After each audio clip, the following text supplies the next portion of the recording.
And I sort of, when I left that, I got into juvenile corrections and did that for a number of years.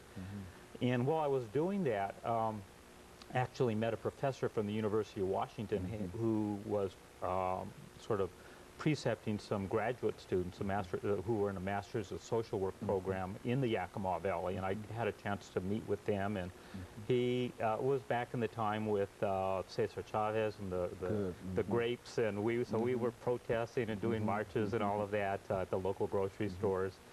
But it got me thinking that while I thought it was very important working individually with young people and trying to make a difference in their lives, I was also very frustrated in the amount of effect or impact that I could have.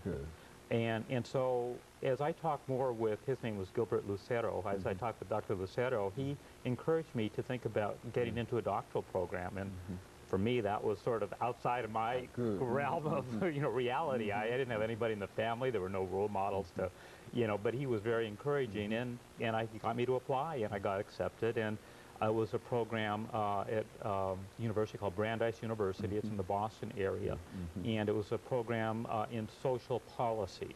And so my focus shifted from working on an individual level with people, with young people and their families, to one in terms of trying to change the environment through public policy. And so that sort of got me into, really a different level of interventions. And from there, I met my wife, and she was another, she was in the doctoral program at the time we got married. And when we finished, we said, like, well, where do we want to go? Because we had no obligations or responsibilities at that time. And I said, let's go to Los Angeles.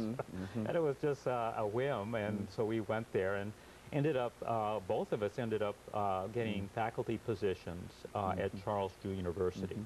And I was in a Center for Community Medicine at that time. And when I went there, the president, M. Alfred Haynes, invited me to come in and talk to him. And he's actually the person who had hired me.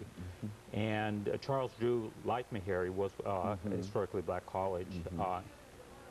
And so part of what he told me is, he said, look, the Secretary of Health and Human Services, Margaret Heckler, at that time, said there were 6 areas that contributed disproportionately to minority health. Very good. And of course, Doctor, let's hold that point there as we make preparations for our first commercial break, and then we'll come back and we'll pick up exactly at that point, because we think that's very important. And of course, let me take this commercial break, and we'll be back with our audience following this very, very short break.